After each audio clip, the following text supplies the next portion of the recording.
कौन सा चैप्टर चल रहा है? Locomotion and movement. कल मैंने कुछ समझाया था, लोकोमोशन क्या होता है, मूवमेंट क्या होता है, समझ में आया था? क्या होता है लोकोमोशन, क्या होता है? लोकोमोशन और मूवमेंट का मतलब क्या होता है ये बताइए।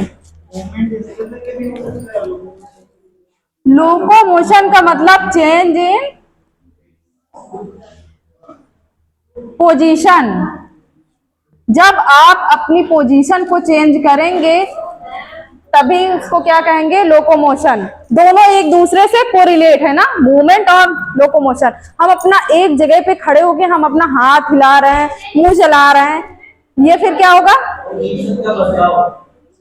ये जब हमारा पोस्चर चेंज हो रहा है या फिर हम कुछ बोल रहे हैं, हमारी टंग इधर उधर हो रही, ये हुआ आपका मूवमेंट। जैसे मूवमेंट में क्या होता है, चेंज इन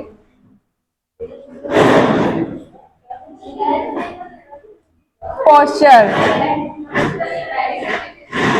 आपने हाइड्रा देखा होगा, हाइड्रा के अंदर टेंटिकल्स प्रेजेंट होते हैं, टेंटिकल्स होते हैं ना हाइड्रा में। तो ये क्या, हाइड्रा की मदद से सीलिया अलग हुआ, टेंटिकल अलग हुआ। अभी सीलिया बताएंगे, सीलिया किसमें प्रेजेंट था? पैरामीशियम में। तो इसकी हेल्प से ये एक स्थान से दूसरे स्थान पे नहीं जा पा रहा, लेकिन ये मूवमेंट कर रहा है। क्या कर रहा है? मूवमेंट कर रहा है। बात समझ में आई? तो हम लोग कल इसके बारे में डिस्कस कर चुके थे कि सीलियरी मूवमेंट कैसे होता है और फ्लैजुलर मूवमेंट कैसा होता है और मसल मूवमेंट। हम लोग अपना हाथ हिला डुला पाते हैं किसकी वजह से? मसल्स में कॉन्ट्रैक्शन की वजह से। अगर मसल्स में कॉन्ट्रैक्शन ना हो तो क्या हमारी बोन्स हिल डुल पाए? नहीं हो पाएंगी। तो जो बोन्स और मसल्स को आपस में जोड़ना, कनेक्ट कौन करता है? बोन्स को और मसल्स को कौन कनेक्ट करता है? लिगामेंट। हाँ हाँ, टेंडन। लिगामेंट बोन्स को बोन्स को आपस में जोड़ता है। अस्थियों को अस्थियों से जोड़ने को क्या कहेंगे? टेंडन कहेंगे। और अस्थियों को मसल से जोड़ने को लिगामेंट कहेंगे। समझ में आया? अब हम एक डायग्राम बना के, बाकी वो मूवमेंट सारे तो हम कल बता ही चुके हैं।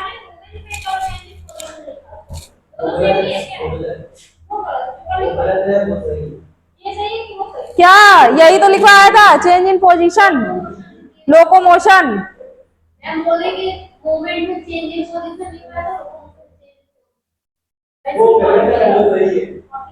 तुमने गलत लिखा होगा। ये नहीं होगा भाई, मैंने पहले मूवमेंट को बता दिया था। हमारे पास दिमाग नहीं है, मैंने पहले मूवमेंट को बताया था, बाद में लोकोमोशन, क्योंकि पहले मूवमेंट आएगा। मूवमेंट करते करते आप एक जगह से दूसरी जगह जाएंगे, तब क्या होगा? लोकोमोशन होगा। समझ में आया?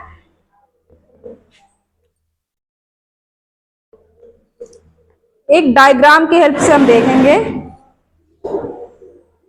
मान लो ये आपकी पैर की हड्डी है, उसकी मसल्स को हम विजुअलाइज करेंगे कि मसल्स के अंदर क्या प्रेजेंट होता है जिससे उनमें कॉन्ट्रैक्शन होता है। मसल्स के अंदर भी देखेंगे ना कि उसकी यूनिट क्या है, फंक्शनल यूनिट क्या है जिसकी मदद से मसल कॉन्ट्रैक्ट करती है।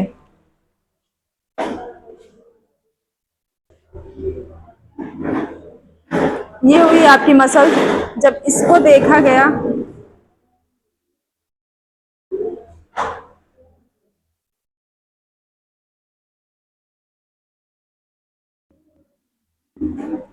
जब इसको सेक्शन काट कर माइक्रोस्कोप में देखा गया तो इसके अंदर क्या क्या प्रेजेंट था? क्या प्रेजेंट था? ये आपकी मसल्स हो गई। हमने कुछ बताया था, इसके ऊपर कुछ कवरिंग लाइन रहती है, उसको क्या कहते हैं? ये तो होल मसल, पूरा मसल है ही, इसके ऊपर कवरिंग कुछ थी, इपीमाइसियम। क्या थी? इपीमाइसियम। समझ में आया। और फिर जब इसके अंदर देखा गया तो इसके अंदर भी कुछ बंडल्स प्रेजेंट थे।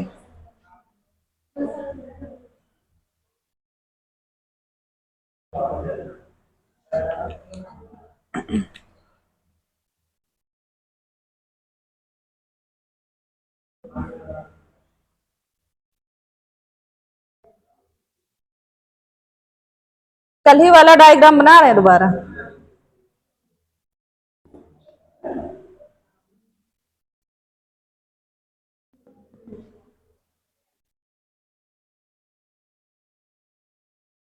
ये जो मसल बंडल है इनके ऊपर भी कोई कवरिंग है। ये जो कवरिंग है, मान लो इसको एक विजुअलाइज करके देखेंगे हम।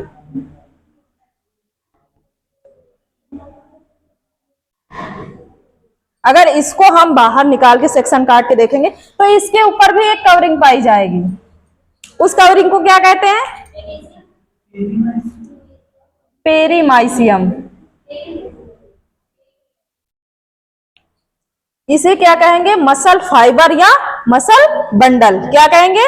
मसल फाइबर या मसल बंडल। और इसी के अंदर क्या प्रेजेंट रहेंगे? फिलामेंट्स। इसी के अंदर क्या प्रेजेंट रहेंगे? फिलामेंट्स। ये है पैरम, पेरीमाइसियम। समझ में आया। अब इसके अंदर भी कुछ प्रेजेंट है जिनको देखा गया तो उनके ऊपर कुछ धारियां लाइक स्ट्रक्चर दिखाई दिए। दिखाई दिया ना? क्या दिखाई दिया? कुछ धारियां दिखाई दी, स्ट्राइटेड। इस पे ध्यान देते रहना, वीडियो चल रहा है कि नहीं। समझ में आया। तो इसकी जो कवरिंग रहेगी उसको क्या कहते हैं? इंडो माइसियम। इतनी बात समझ में आई। मसल्स को बोन से जोड़ने वाली जो संरचना होती है उसको क्या कहते हैं? टेंडन। बात समझ में आई। ये आपका होल मसल्स है, इसको देखा गया तो ये क्या है? Muscle fibre.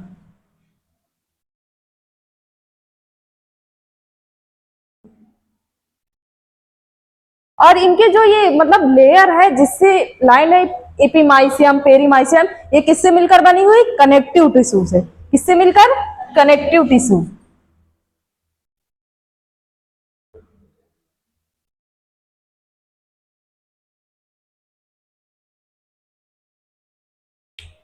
बात समझ में आई। अब हम इसको देखेंगे। क्या देखेंगे? मायोफिलामेंट।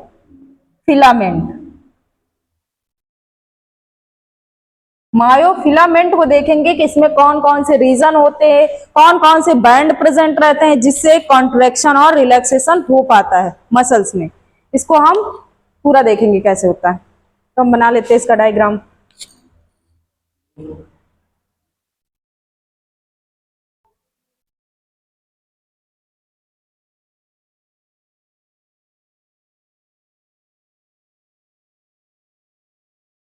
तो इसमें देखा गया कि इसमें कुछ डार्क बैंड प्रेजेंट है और कुछ लाइट। आप लोग अगर अपने एनसीईआरटी की बुक में देखेंगे तो उसमें कुछ समझ में नहीं आएगा ना। आ गया समझ में कि कौन सा डार्क है, कौन सा लाइट? अभी इस डायग्राम से आपको समझ में आ जाए। डार्क का मतलब कुछ डार्क कलर में दिखाई दी और कुछ लाइट। ऐसा क्यों हुआ? ऐसा क्यों हुआ कि कुछ डार्क दिखाई दिए और कुछ लाइट? क्यों? क्योंकि लाइट बैंड में क्या था? लेस प्रोटीन थी और डार्क बैंड में ज्यादा प्रोटीन थी, मैक्सिमम। समझ में आया।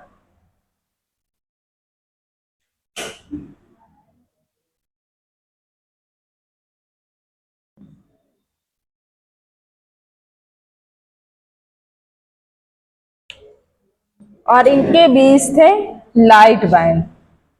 ये क्या हुआ? Light band.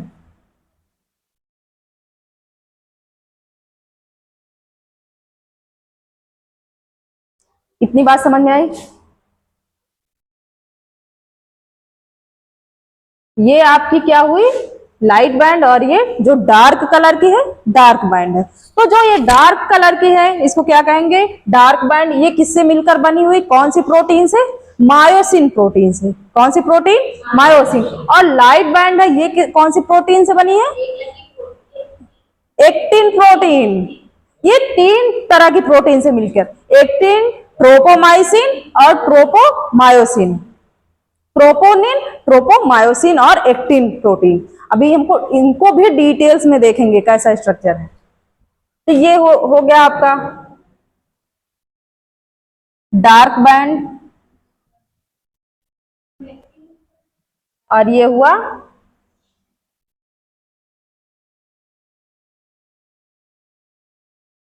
Light band.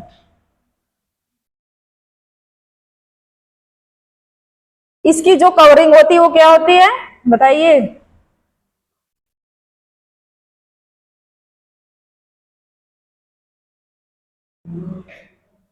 इंडोमाइसियम। याद रखना इसके ऊपर क्वेश्चन पुट अप हो सकता है, कवरिंग, क्योंकि दोनों का तीनों का नेम सेम सेम है ना।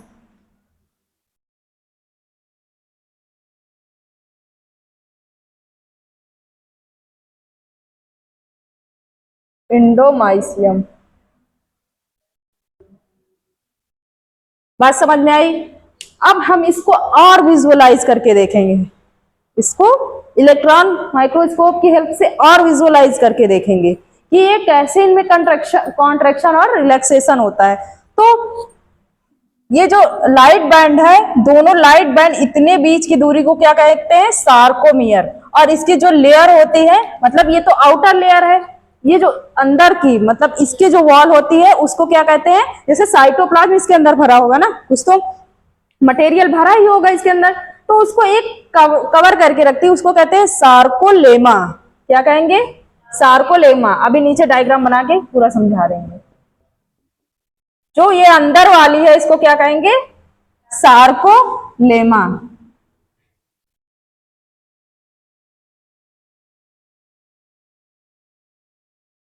सार्कोमियर लिख दिया है, लेमा। समझ में आया। और दो लाइट बैंड के बीच की दूरी को क्या कहते हैं, सार्कोमियर। इसी को कहते हैं functional unit of the muscle. Muscle की फंक्शनल यूनिट यही है। ये दोनों कॉन्ट्रैक्शन करके पास में आते हैं किसके, ये अपनी ही जगह रहेगा, डार्क बैंड अपनी ही जगह रहेगा, यही दोनों अपनी पोजीशन बदलते रहते हैं। ये कॉन्ट्रैक्ट करेंगे, मान लो हमारा हाथ ऐसे है, हमको इधर लाना, तो यहाँ की मसल्स कॉन्ट्रैक्ट करेंगी ना, तभी तो हमारा हाथ यहाँ आ पाएगा। तो क्या होगा कि ये इधर कॉन्ट्रैक्ट करके जाएगा। कैसे जाएगा हम दूसरे डायग्राम में बताते हैं।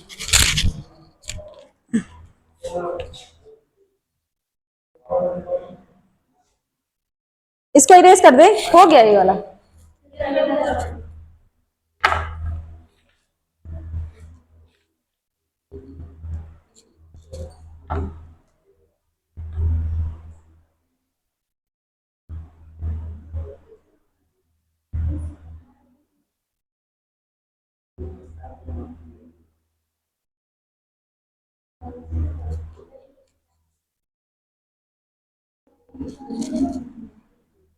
इतनी बात सबको समझ में आई, कहीं कोई दिक्कत,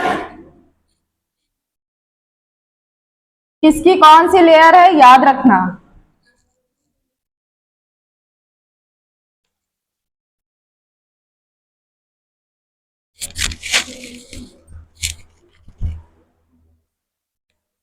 हम मसल फाइबर का स्ट्रक्चर बनाएंगे।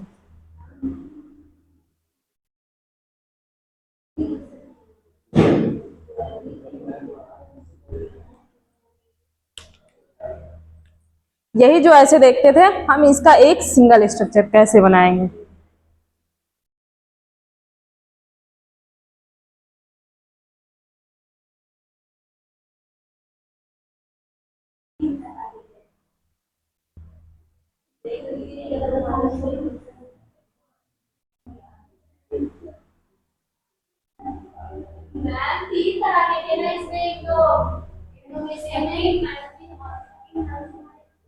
क्या चीज, प्रोटीन अभी लिखवा रहे हैं विद डायग्राम सहित उन समझो तो कैसे लिपटी हुई प्रोटीन, इनको और विजुअलाइज करके। कई इसमें सिर्फ डायग्राम बेस ही है। दिखाई नहीं दे रहा? आ जाओ इधर,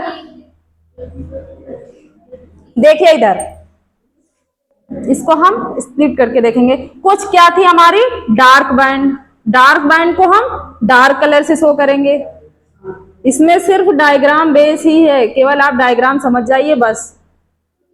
ये क्या हुई आपकी डार्क बैंड।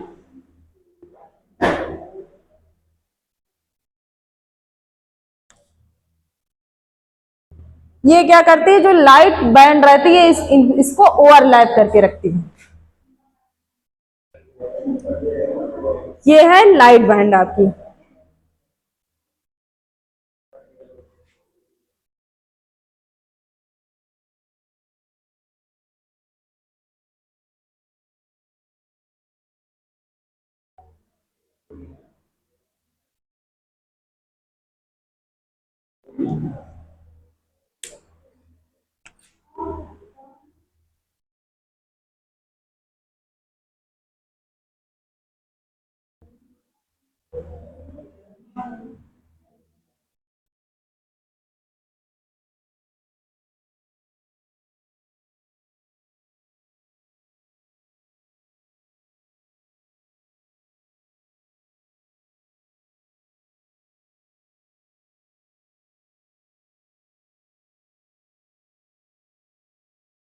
देखिए बताइए इसमें कौन डार्क बैंड है कौन लाइट। जो आपको डार्क कलर में दिखाई दे रहा है ब्लैक कलर में, ये क्या है आपकी डार्क बैंड, हम लिख लेते हैं। ये आपकी क्या हुई, इधर भी लाइट बैंड को बना लेते हैं।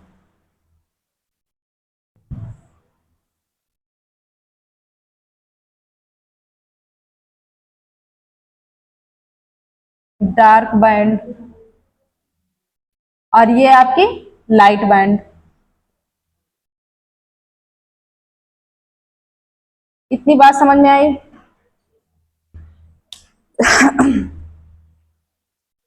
डार्क बैंड से ये दोनों ओवरलैप कर रहे हैं, तो डार्क बैंड की दूरी को कुछ नाम दिया जाता है।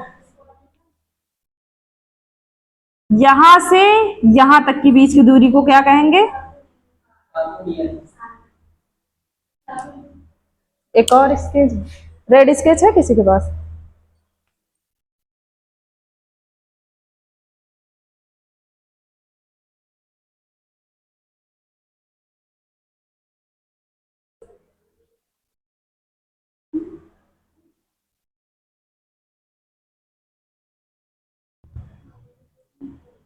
कुछ आपको इस तरह की लाइन दिखाई देगी।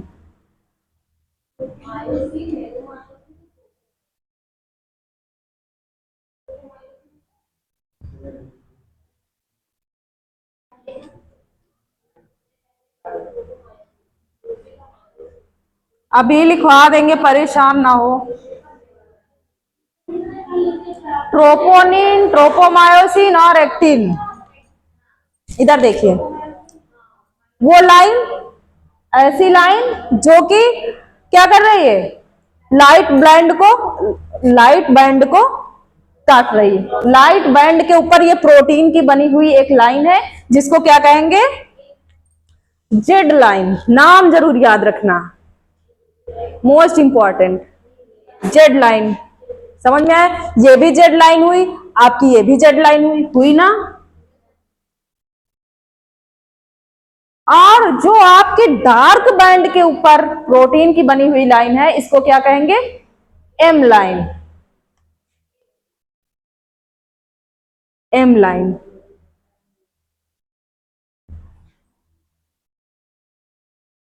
कितनी बात समझ में आई सबको? अब इन दोनों के बीच की दूरी, मतलब यहां से यहां तक क्या कहेंगे हम इसको,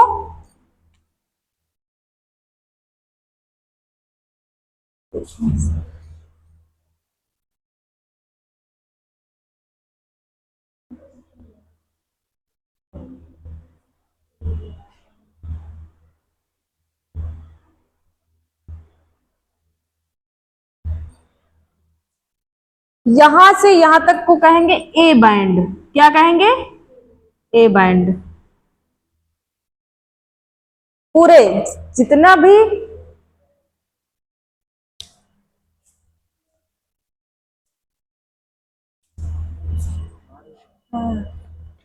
पढ़ा रहे हैं, रुको 10 मिनट, अब बस छुट्टी हो। हाँ बैठो, बैठ जाओ। किसी को जानने मत देना, सबको बता देंगे। ठीक ठीक। हाँ रुके रहो, ठीक। इधर देखिए, जो थिक जो डार्क बैंड होता है, मोस्ट इंपॉर्टेंट ध्यान देना, यही कंफ्यूज हो जाता है। किस कोई इधर समझ लेता है, कोई लाइट बैंड को समझ लेता। इस दोनों के बीच की दूरी को क्या कहेंगे? A band. मतलब डार्क बैंड को ए बैंड भी कहते हैं। समझ में आया? एच बैंड किस, हाँ, एच बैंड कहते हैं यहां से यहां तक की दूरी। मतलब कि केवल डार्क बैंड का वह एरिया जहां ओवरलैप ना हो, जो ये एक दूसरे को ओवरलैप कहते हैं, इसे कहते हैं ओ बैंड। ये छोटा सा मैंने लिख दिया, इतना ही बीच की दूरी, इतनी ही क्या है आपकी? ओ यानी ओवरलैप। और इतना क्या है आपका? एच। हाँ, ए के अंदर लिखा जाएगा ना, ए बराबर O plus H plus O. मतलब पहले इधर भी एच रहे, ओ रहेगा ना। बस यही ध्यान देने वाली बात है। बताएंगे, जो डार्क बैंड चाहे वो ओवरलैप करता हो, चाहे, हमें पूरे डार्क बैंड से मतलब है। पूरा डार्क बैंड क्या कहलाएगा? ए बैंड, आल ए। उसके बाद एच, एच वाला जहां से ओवरलैप नहीं करा, सिर्फ हमको डार्क बैंड चाहिए। कौन सा बैंड चाहिए? Dark band. यहां जो ओवरलैप कर रहा है उसको काट दीजिए, उसको हटा दीजिए। ओवरलैप वाले को हटा के क्या कहेंगे? H band. क्या कहेंगे? H band. बात समझ में आई? ओ बैंड ओवरलैप वाला, जहां डार्क और लाइट दोनों ओवरलैप करते हैं। अभी आप एक और डायग्राम बनाएंगे जिसमें ओवरलैप करते करते ये दोनों और पास में आ जाएंगे। एम लाइन के, ये जो जेड लाइन है ये एम लाइन के और पास में आ जाएगी, तब कॉन्ट्रैक्शन होता है। ये नॉर्मल अनकॉन्ट्रैक्शन, मतलब यहाँ पे कोई कॉन्ट्रैक्शन नहीं हो रहा, सिर्फ हम डायग्राम को देख रहे हैं, क्या क्या पोजीशन है, क्या क्या बैंड है। समझ में आया? इसमें किसी को दिक्कत नहीं? दिक्कत ना। और एक चीज देख लीजिए, ये किसी कवरिंग से कवर्ड है, मैंने बताया था इंडोमाइसियम से। इस ये जो अंदर वाली कवरिंग रहती है इसको क्या कहते हैं? Sarco lemma. नाम याद रखना, सार्कोलेमा। मतलब इसके अंदर कुछ साइटोप्लाज्म वगैरह भरा होगा, तभी सार्कोलेमा कह रहे हैं। समझ में आया? और इसके जो वॉल होते हैं कुछ प्रोजेक्शन पाए जाते हैं, जिसे टी ट्यूब्यूल कहते हैं। इसका बहुत रोल है किसमें? कॉन्ट्रैक्शन में। ऐसे करके ये क्या हुए? T tubule. और टी ट्यूब्यूल के जस्ट बगल में ही कुछ संरचनाएं पाई जाती हैं, ऐसे करके कुछ।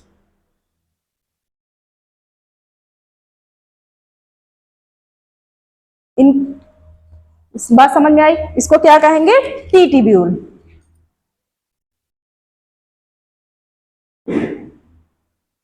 समझ में आया? और जो ये संरचना है इसको क्या कहेंगे? Sarcomere reticulum.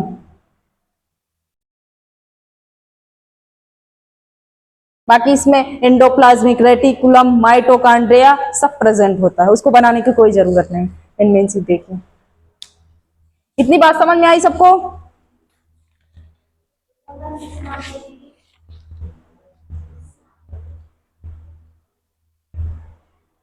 सॉरी, सार्कोप्लाज्मिक होगा, सार्कोप्लाज्मिक रेटिकुलम।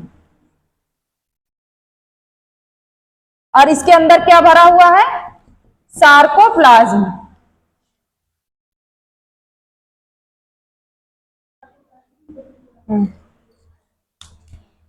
बताइए, इसमें किसी को दिक्कत है कुछ? और हमारे इसमें दो दो मेन आयंस होते हैं जो इसमें हेल्प करते हैं। कौन सा? पहला क्या हुआ? कैल्शियम, और दूसरा मैग्नीशियम। बाकी सब प्रोटीन से मिलकर बना हुआ। कौन कौन सी प्रोटीन्स? अभी हम डिटेल्स में देखेंगे कि ये जो लाइट बैंड है ये कौन सी प्रोटीन से मिलकर बना हुआ है, डार्क बैंड किस प्रोटीन से मिलकर बना हुआ है, अभी हम सब देखेंगे। इसको बना लीजिए जल्दी से।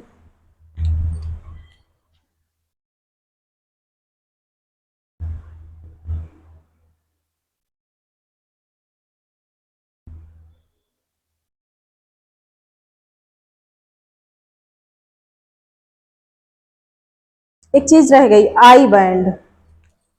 यहां से यहां तक की बीच की दूरी आई बैंड कहेंगे, इसको भी याद रखना है भाई। हाँ, सार्कोलेमा ये नहीं, चारों तरफ से भाई साइटोप्लाज्म में इसको कोई तो कवर करने वाला है, तो साइटोप्लाज्म को कवर करने मतलब इसके अंदर क्या भरा हुआ है? सार्कोप्लाज्म भरा हुआ है। तो इसको कौन कवर करके रखा है? सार्कोलेमा। और इसके बाहर लाइनिंग किसकी रहती है? एंडोमाइसियम। हाँ,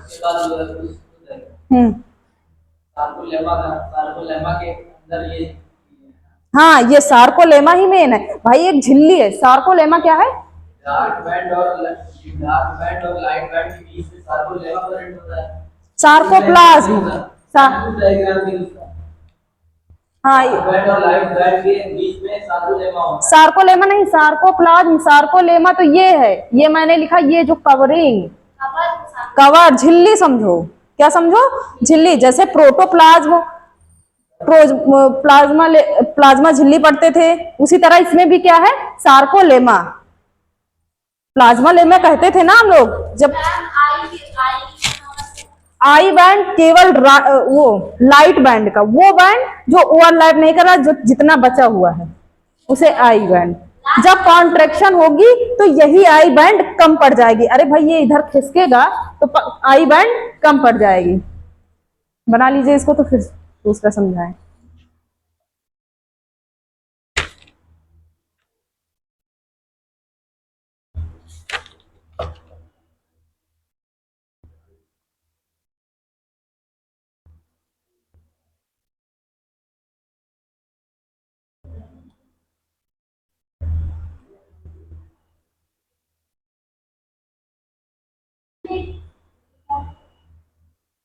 क्या चीज?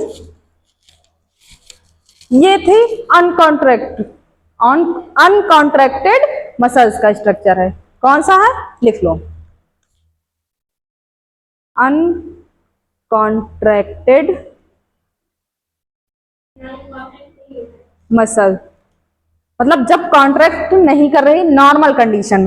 अब जब कॉन्ट्रैक्शन होगा तब कैसे होगा, तब देखिए। दूसरा है कॉन्ट्रैक्टेड।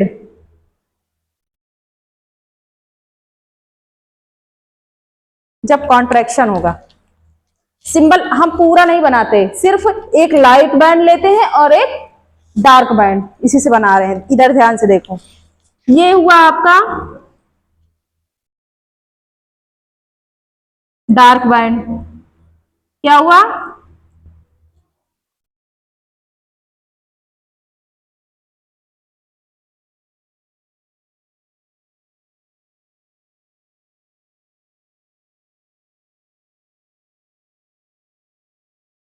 डार्क बैंड हुआ। इतनी बात समझ में आई? बस एक ही बनाए। इसके किनारे किनारे क्या बना लेंगे हम? लाइट बैंड बना लेंगे।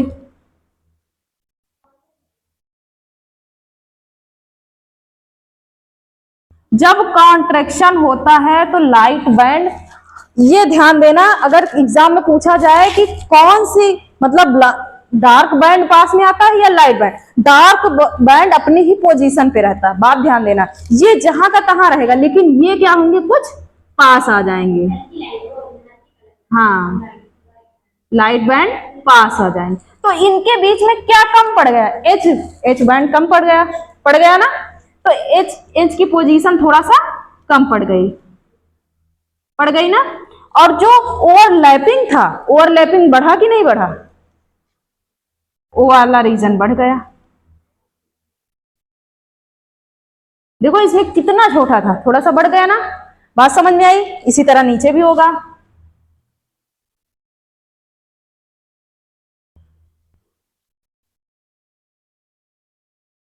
लेकिन ए वाली, ए बैंड जो था, ए की पोजीशन सेम रहेगी। ए जितना पहले था उतना ही ए बाद में भी रहेगा। मान लो घुमा के क्वेश्चन पूछ लिया जाए, क्या ए बैंड में कोई पोजीशन में चेंज आता? नहीं, ए बैंड जितना जितना था वो ऐसा ही रहेगा, यानी डार्क बैंड में कोई चेंजेस नहीं आते। इतनी बात समझ में आई सबको?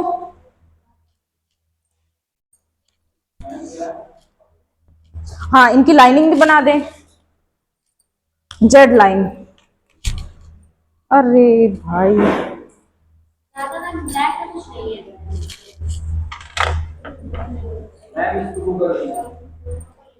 क्या कर दे? पोछा लगा दे।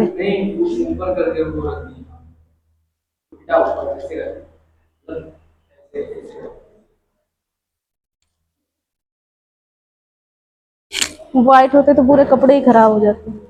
इधर देखिए,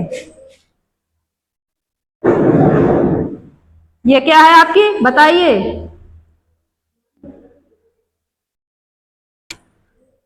ये दोनों बराबर ही रखना, ठीक है? मेरा इधर उधर हो गया, दोनों की पोजीशन बराबर ही रहे। ये क्या है? Z line. और ये भी जेड लाइन। और इसके बीच में क्या थी? M line. देखिए इसमें कितनी दूरी पे थे, जेड लाइन दूर था और इसमें आ गया, पास आ गया। पास आया कि नहीं आया? तो कौन पास आता है, एम लाइन या जेड लाइन? तो दो जेड लाइन पास में आती, और दो जेड लाइन के बीच की दूरी को क्या कहेंगे? सार्कोमियर। Most important, sarcomere. और इसी सार्कोमियर को ही क्या कहते हैं? सार्कोमियर। एक पॉइंट लिख लो, फंक्शनल यूनिट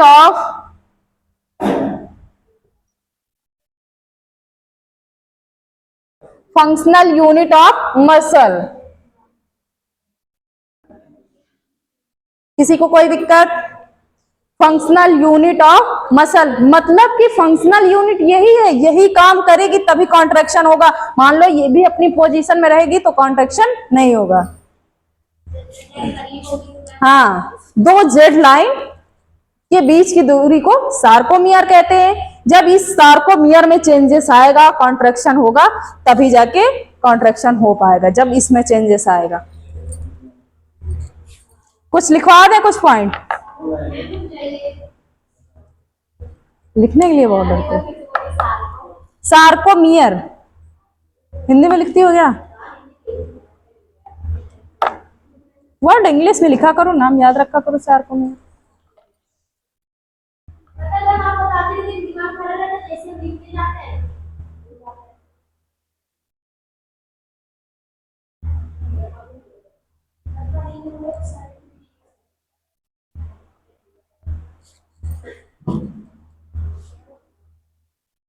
एक चीज लिख लो, ओजोन को ओवरलैपिंग, मान लो कि ये शॉर्ट में लिखा, तुम लोग ना समझ पाओ कि एच का मतलब क्या होगा, आई का मतलब क्या होगा, तो आई डैश करके लिखो।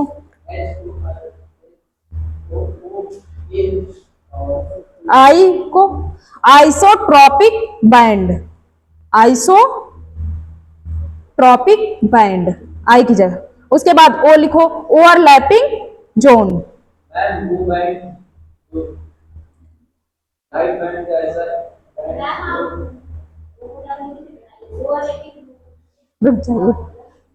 Ladies first.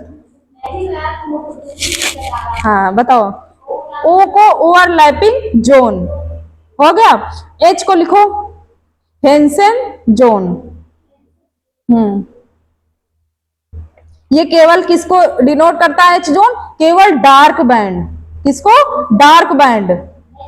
हाँ, और ए बैंड को, ए बैंड भी है ना, इसको कहेंगे an isotropic band. An isotropic band. बस ये जो मैंने समझाया यही चीजें बस लिखने वाली थ्योरी है। बोलो तो लिखवा दे, नहीं तो दिमाग में कुछ चढ़ा।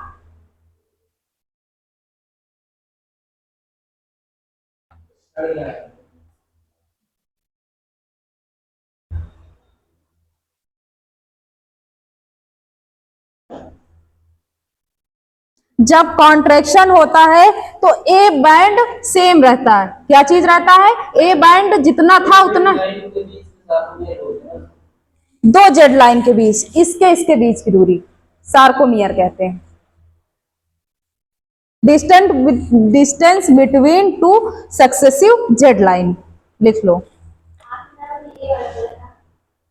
देखो ए बैंड सेम रहता है जब कॉन्ट्रैक्शन होता है, हिंदी में लिख लो, जब कॉन्ट्रैक्शन होता है तो ए बैंड सेम रहता है, और जो ओ बैंड होता है वो क्या होता है? इंक्रीज होता है, उसका साइज बड़ा होता है। ए बैंड बढ़ता है और ए सेम रहेगा, ओ बढ़ेगा। जब कॉन्ट्रैक्शन होगा तो लिख लीजिए ए बैंड सेम रहेगा, एच घटेगा, वही तो बता रहे, एच घटेगा, ओ बढ़ेगा, ए सेम रहेगा। लिख लो, ए सेम रहेगा, ओ बढ़ेगा, एच घटेगा। जब कॉन्ट्रैक्शन होगा तब।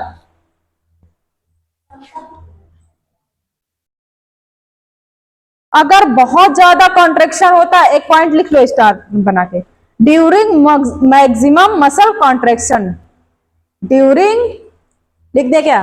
During maximum muscle contraction H zone disappear, मतलब दिखाई ही नहीं देगा। जब बहुत ज्यादा कॉन्ट्रैक्शन होगा तो एच जोन क्या है? दिखाई ही नहीं देगा। इतना हो गया। जल्दी से थोड़ा सा डायग्राम इसका बना दें।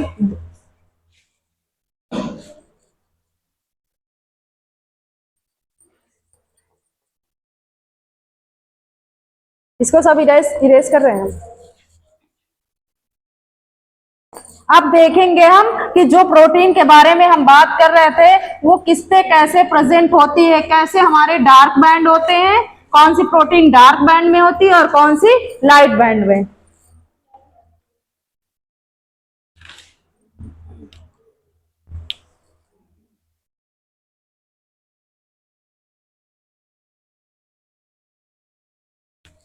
पहले हम डार्क बैंड बनाते हैं।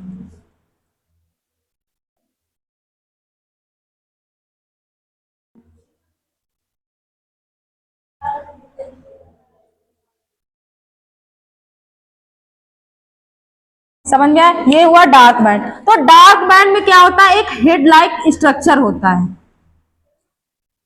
डार्क बैंड में क्या होता है? एक हेड लाइक स्ट्रक्चर होता है।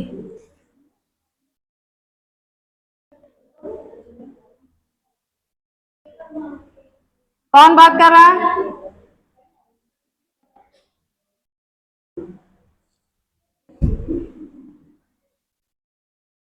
ये क्या होते हैं?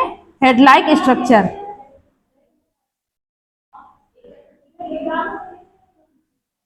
समझ में आया? अब जो ओवरलैप कर रही थी क्या हमारी, ये क्या हुआ? Dark band. लिख लो, डार्क बैंड। जब हमने और ज्यादा जूम करके देखा तब हमें ये स्ट्रक्चर, डार्क बैंड को हमने और जूम किया। ये इसका हेड वाला रीजन है। यही हेड वाले रीजन का ही मेन रोल है कॉन्ट्रैक्शन में।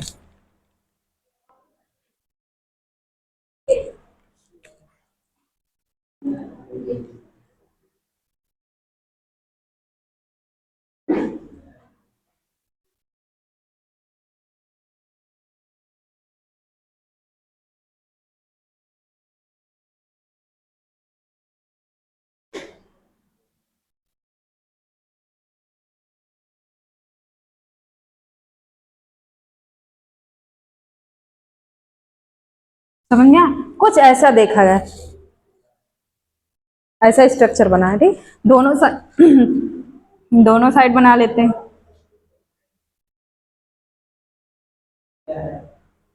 ये आपके डार्क बैंड जो हम लाइनिंग की तरह देख रहे थे उनको और विजुअलाइज किया और ध्यान से देखा। ये लाइट बैंड है, वो डार्क बैंड। हाँ,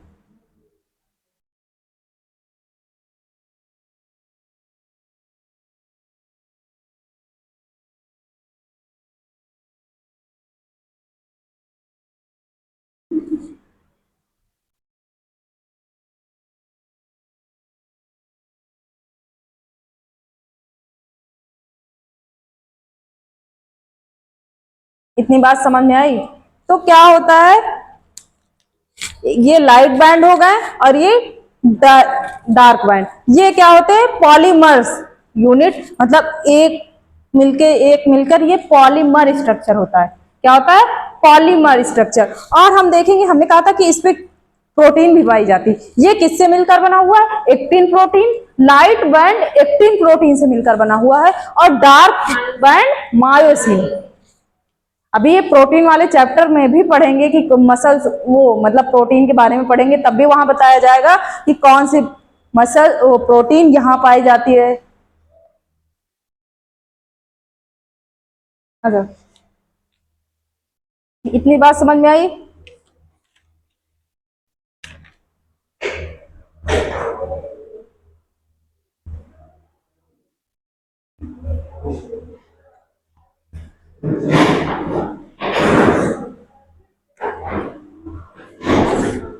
अब इसको और देखा जाए तो हमें ऐसे एक प्रोटीन दिखाई दी, इसके बीच में एक प्रोटीन दिखाई दी।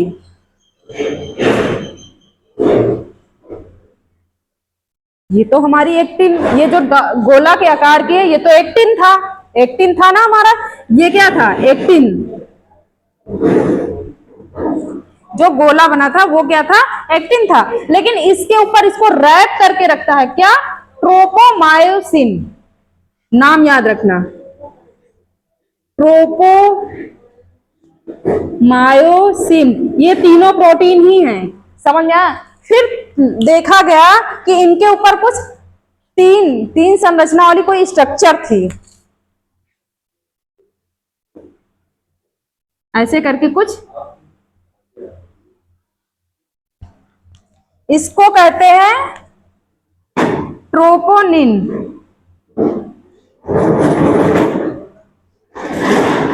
तीन तरह के प्रोटीन्स, एक्टिन देख लिया मैंने, ट्रोपोमायोसिन और ट्रोपोनिन। एक्टिन क्या होती है, जी प्रोटीन, जी एक्टिन इसको बोलते हैं। क्यों, क्योंकि ये ग्लोबुलर प्रोटीन होती है। लिख लो,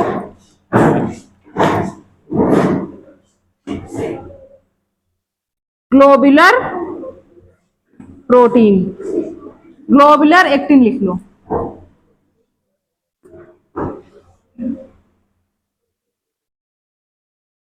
ये सब निकला जा रहा, पूरा हाथ खराब हो गया मेरा।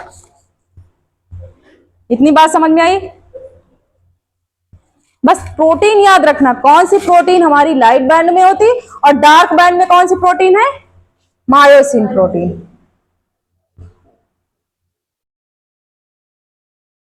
कंफ्यूज मत होना, यही डिफरेंस था।